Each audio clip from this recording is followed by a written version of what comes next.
So at that time, Malaysians, we weren't really colonized by Japan. We were just attacked because the British was really in the war in World War II, which also joined in World War I. After that, U.S. started having only one situation that could end Japan to conquer Southeast Asia: nukes. In Japan, Hiroshima and Nagasaki was being nuked by the U.S. The Japanese surrendered. And so all of the Southeast Asia has been restored. Taiwan got their land back. North and South Korea, however, got split because it was Korea, a Korea. No North, no South. It was just a normal Korea. After Japan got killed, the Northern Korea got communist one, and the South one got the U.S. So that was the Cold War later. And now Malaysia is very much all British controlled, and this is where the independence came in.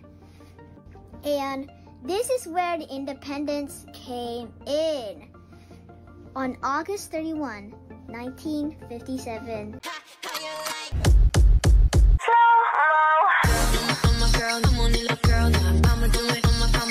Assalamualaikum, Elsa di sini. Hai guys, hai semua, halo tetangga, gimana kabar teman-teman semua? Semoga sehat selalu, semoga bahagia selalu, dan semoga hari teman-teman semua selalu good day. Selamat datang di channel YouTube Elsa Widianti Putri. Hari ini aku akan mereaction video dari channel Ria Oktorina. Ini ada budak Malaysia yang menurut aku savage banget, mengajarkan, memberikan sebuah fakta yang sebenarnya terjadi di Malaysia. Nah, kira-kira pelajaran apa sih yang bisa kita ambil dalam video reaction kali ini? Nanti kita lihat sama-sama videonya. Tapi sebelum dimulai video reactionnya, seperti biasa aku ngajakin teman-teman semua dulu untuk subscribe channel ini dan aktifkan lonceng notifikasinya supaya tidak ketinggalan update terbaru dari channel ini. Dan bagi teman-teman yang mau request, bisa banget DM di Instagram aku di @elsawidiantiputri. Yaudah, tanpa berlama-lama, tanpa membuang masa, jumlah kita mulai video reactionnya. Are you ready? Let's go. Orang bodoh macam kita orang ni, mana ada standard nak berkawan dengan kau.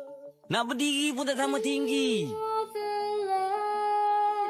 Sedekat yang lalu, Malaysia digemparkan dengan kemunculan kanak-kanak genius matematik. Adiputra mampu menyelesaikan dengan mudah tajuk-tajuk di dalam matematik, antaranya algebra dan juga indeks. Adiputra telah menghasilkan 235 formula, dan 12 daripadanya telah dibukukan di dalam sebuah buku bertajuk Seni Matematik Islam. Sasaran utama Adiputra adalah ingin belajar di Monash University, Australia, kerana di sana ada modul pembelajaran yang sesuai untuk kanak-kanak seperti Adi. I want to see the Big Bang, but I still feel sad about the Queen. What's your name? My name is Noah. We are both 12. We came here early in the morning. Do you come here every year? It's actually our first time. It's splendid, but it's a little crowded to see the show. It's our first time. What did you experience the NACAP with all of you?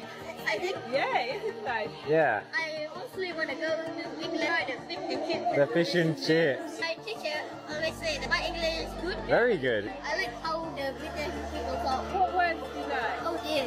Oh dear. Hari Merdeka. Malaysia Independence Day. Yeah. Jadi video kali ini tuh berkaitan dengan IQ gitu guys. Kemarin aku sempat reaction tuh kalau Malaysia menjadi atau masuk ke top 25, peringkat 22 kalau nggak salah di dunia. Ini terbukti ya, anak kecilnya aja udah fasih banget berbahasa Inggris. Itu juga membuktikan bahwa data tersebut benar adanya gitu loh. Now this is for the Portuguese. Oke, ini kedua. They were very interested from the trading in Malacca, so they decided to take it. So this is the first colonizations from empires, the Kingdom of Portugal. They only took and only colonized the city of Malacca. They didn't take the whole. They only take a little bit. This is just the capital, so that they could have lots of trade. And so Malacca broke into Johor. Johor wanted to get like the heck out of Portugal. They don't want Portugal in Malacca, so they decided to tell the Dutch, the Netherlands, which is colonizing Indonesia, the Dutch, or like the Netherlands, already took a bit like half of Indonesia and still going to colonize the whole Indonesia before splitting the Guinea Island, which is for Dutch. That's another time. For now, we're talking about Malaysia and not Papua New Guinea. No. Anyways. Keren loh dia. I forgot where Suka banget aku sama accent dia. So Johor said to Dutch, "What? Can you help me take out Malacca? Take out the Portuguese that are in Pronounce Malacca." dia bagus So the banget. Dutch helped. That was genius. Now the Portugals get out, go colonize East Timor. But bad news, now the Dutch took Malacca, and Johor was very savaged. And this was finally it. You guys have been waiting for. Why in schools do we learn English? We were colonized by the British, and this is the time that the British came. The British first started to colonize us. Started in Georgetown, which is in Pulau Pinang, Pinang Island actually. So from Georgetown, which is the capital of Pinang Island, start from Georgetown, they spread all of the British, spreading Christianity more. Islam was still there, but now the British has spread Christianity into Malaysia. So now it was very, very British, as all of the Malays is now transferring the British control, while Sabah and Sarawak has also been a British control, same as Singapore and Brunei. Sangat-sangat minder aku jadinya weh. Dia pengetahuannya bagus banget loh tentang sejarah Malaysia guys, history of Malaysia gitu. Detail banget dia tahu. Terus aku suka banget sama pronounce-nya. Mulai dari mimik wajahnya, tegasan perkata-katanya. Ini loh, udah Malaysia guys. Membahaskan tentang history atau sejarah Malaysia ya, terutamanya itu sejarah di Melaka. Tapi dalam berbahasa Inggris, kalian bisa dengar dengan teliti bahasa yang digunakan oleh anak ini. Jadi anak ini itu begitu cerdas dalam berbahasa Inggris, dan caranya bercakap itu udah kayak apa ya? Profesional banget. Yang kayak di Eropa, ya, kayak di Australia, itu udah pasti banget kayak orang Belanda, ya. Padahal kalau kita lihat videonya itu masih bocil. Kita aja di negara kita itu bocilnya nggak kayak gini, masih sibuk main sama, udah kayak ya semacam kita lah ya, semasa kita bocil. Jadi bocil di sini itu ada segelintir dari bocil di sini itu udah diadapkan atau udah digalakkan, diajar oleh ibunya, ayahnya, dihantar ke sekolah sama ada internasional atau penggalakan dari rumah, dari ibu bapaknya juga. Dan pemerintah di sini itu juga kayak welcome banget. Ya udah, kalian harus menguasai bahasa ini. Mau nggak mau kalian harus menguasai, ya. Gitulah yang aku paham lah ya tentang pemerintahan di sini. Karena bagi rakyat dan pemerintah di Malaysia ini, mereka menganggap bahwa bahasa Inggris ini adalah bahasa yang harus kita kuasai, dan ini adalah bahasa penghantar di seluruh dunia. Jadi mau nggak mau kalian harus menguasai dua bahasa, sama ada bahasa Malaysia dan bahasa Inggris, atau bahasa Cina sekalipun, ataupun dalam bahasa Indian sekalipun, kalian itu harus menguasai kedua bahasa ini. Jadi makanya anak-anak di Malaysia ini, kalau kalian lihat di FYP kalian, itu warga-warga Malaysia itu saling kayak ngerujak bahasa mereka, dari ngerujak bahasa Melayu dan Inggris, bahasa Cina dengan Inggris, Indian dan Inggris. Itu yang penting ada Inggrisnya. Kayak didikan mereka lah ya di sini. Aku salut Bahasa banget kedua sih. kan. This genius Bahasa Inggris Malaysian tuh. woman once held the position as a young engineer in Tesla. Oh Meet iya. Fakira Khairuddin, former Apa, student of insinyur MRSM Kota muda. Putra with Ulul Albab program. She taught Fuji Automatic Numerical Control, FANUC, and KUKA robots to engineers and technicians at Tesla. In October 2022, Tesla. she left Tesla and joined Sila Technologies Incorporated, which is founded by a former Tesla engineer who led the technical development of the battery technology for the Tesla Roadster. These are 3 attractive things about Fakira Khaireddin. 1. Working as a propulsion development engineer at the University of California, where she wrote MATLAB codes to study the heat conduction of a rocket engine. 2. Designing and programming a robotic arm and won first place in the Northrop Grumman System Engineering Challenge 2019, beating 50 other teams. 3. Working as a team lead and spearheaded the research and development of a hexacopter project with UCSD. Want to know more life stories of inspiring people? Follow us. Most of the colonizations are like the British and I think French, but we're talking about Malaysia. So once the British started to control, World War I started. Nothing really happened to Malaysia. In World War I, everything happened in Europe. But World War II, where everything is very.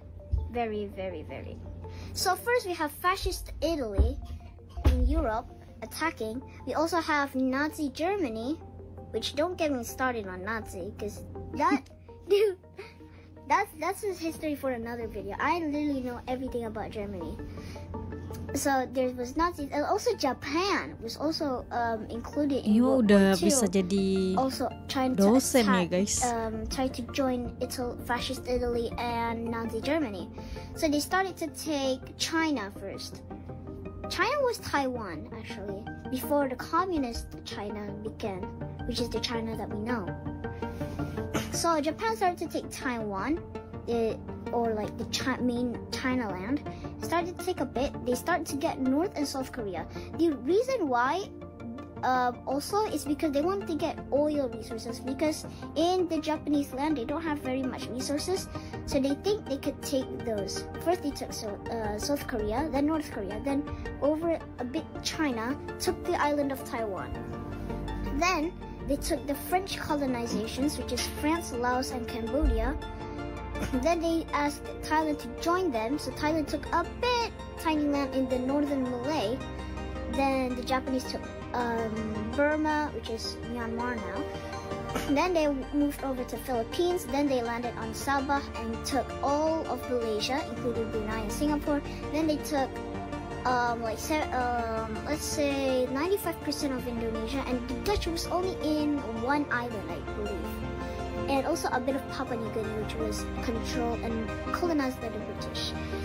Now, World War II was very intense in Southeast Asia because of all of the Japanese stuff. So, at that time, Malaysians, we weren't really colonized by Japan. We were just attacked because the British was really in the war in World War II, which also joined in World War I. After that, US started having only one situation that could end Japan to conquer Southeast Asia: nukes. In Japan, Hiroshima and Nagasaki was being nuked by the US. The Japanese surrendered. And so all of the Southeast Asia has been restored. Taiwan got their land back. North and South Korea, however, got split because it was Korea. No North, no South. It was just a normal Korea.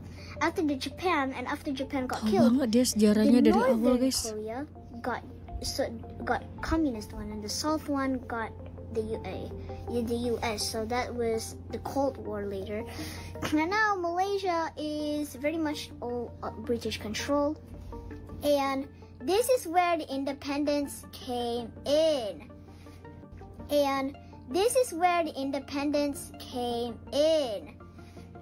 On August 31, 1957, in Malaysia, no one will ever forget. Abdur Rahman was very concerned. What if he could free all of the Malaysians from the British control? So he went over to London and told Queen Elizabeth II if Malaysia could be freed. Queen Elizabeth II said yes, but she said, tell the people in Malaysia first if they accept or not. The Malaysians accepted and saw the independence was through. But it wasn't really the whole Malaysia. Only in the Malays and at the Malayan and Singapore. That was freed. And then in 16 September, I believe, 1963, then Sabah, Sarawak, and Brunei, Sabah and Sarawak, only Sabah, Sarawak, decided to join Malaysia, and so the relation was Malaysia is back. And I believe 16 September. Yeah, 16 September. So then Malaysia had the first flag with Malaysia had, I believe, 14 stripes, 7 red, 7 white, a blue at the top left corner, a moon, and a star with only 5 points. Then they changed a moon with 12 points. Well, because Sabah Sarawak hasn't joined yet, so there was only 12. Then Sabah Sarawak joined, then started the 14 points. Singapore left, but they still added the 14 points to represent 13 states and and the other one is the federal land, or in Malay we call it as Wilayah Persekutuan, which is Kuala Lumpur, Putrajaya, and Labuan, all the way back in Sabah. And so after that day, finally Malaysia, technologies, everything now, and yeah, we're back to this Malaysia right now in 2023. So that's the history of Malaysia. If you want me to do more history videos, you can comment it, and if you want part 2. But I don't know if you guys really want a part 2 because this is a very, very long video, and yeah, that's all. Bye. Hope you learned something new. Bye. Siapa sih nama adeknya?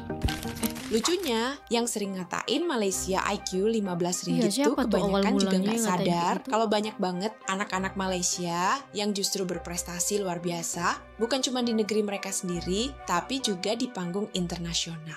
Dan prestasi mereka itu bukan kaleng-kaleng guys. Mereka unggul di bidang akademik, sains, teknologi, olahraga, bahkan seni budaya. Contoh paling nyata dan bikin geleng-geleng tuh ada nih, seorang bocah Malaysia umur 11 tahun. Bayangin di usia segitu, dia udah bisa jelasin sejarah penjajahan Malaysia secara runtut, detail, dan dalam bahasa Inggris pula. Gaya ngomongnya pede, pengetahuannya luas, dan yang bikin salut, dia tuh ngerti banget sama apa yang dia omongin. Dia ceritain soal masuknya bangsa Portugis ke Melaka, kenapa Belanda akhirnya terlibat, sampai ke masa kolonialisme Inggris yang menyebarkan budaya dan agama mereka. Dan dia bilang sendiri, this is where the Portuguese came in, dengan percaya diri banget. Dari Melaka, ke Johor, terus ke peran Belanda, yang waktu itu juga udah menjajah sebagian wilayah Indonesia. Dan endingnya, dia nyambungin ke alasan kenapa di sekolah-sekolah Malaysia sekarang belajar bahasa Inggris. Karena memang sejarah mereka membentuk itu semua. Bisa bayangin nggak, seumur segitu tapi udah bisa analisis sejarah kayak gitu. Dari video adik kecil ini, aku yakin banyak banget anak-anak muda berprestasi di Malaysia. Bukan hanya fasih berbahasa Inggris, tapi juga banyak banget anak-anak muda Malaysia itu yang hafal Al-Quran juga, bahkan guys 30 juz. Memang sedari kecil pendidikan di Malaysia itu memang yang paling utama gitu. Support dari orang tua untuk membuat anak yang berkembang, pemerintah atau kerajaannya juga terlibat sangat penting untuk meningkatkan atau untuk mensukseskan pendidikan yang ada di Malaysia gitu. Nah, inilah salah satu contoh terlahir seorang anak berumur 11 tahun yang dimana dia udah fasih banget berbahasa Inggris dan menceritakan sejarah awal mulanya Malaysia terbentuk sampai dengan dijajah dan sampai dengan sekarang udah merdeka gitu. Dan aku suka banget bagaimana cara dia bercerita, pronounce dia, body language dia gitu untuk menceritakan sejarah ini yang mengatakan IQ Malaysia itu 15 ringgit bisa tersadar ya. Nah, aku nggak patut banget untuk berbicara seperti itu gitu loh. Apakah setelah melihat video ini yang mengatakan IQ Malaysia 15 ringgit, apakah tertampar, apakah koyak? Kalau memang nggak bisa terima fakta, nggak bisa terima kenyataan yang ada, yaudah diam aja gitu loh. Ada juga nih sepupu aku, dia fasih berbahasa Jepang juga, dia ngerti bahasa Jepang, bahasa Inggris dia juga fasih, terus bahasa Melayu pastilah ya gitu loh. Banyak banget support system, entah dari sekolahnya, dari kerajaannya, dari orang tuanya juga yang ingin anaknya sukses, bukan hanya bisa belajar bahasa Melayu, bahasa Inggris, ada juga yang udah fasih bahasa Arab. Untuk video kali ini cukup sekian. Bagi teman-teman yang suka sama video ini, jangan lupa untuk like, comment, dan subscribe, dan kita ketemu di next video. Bye bye. Assalamualaikum.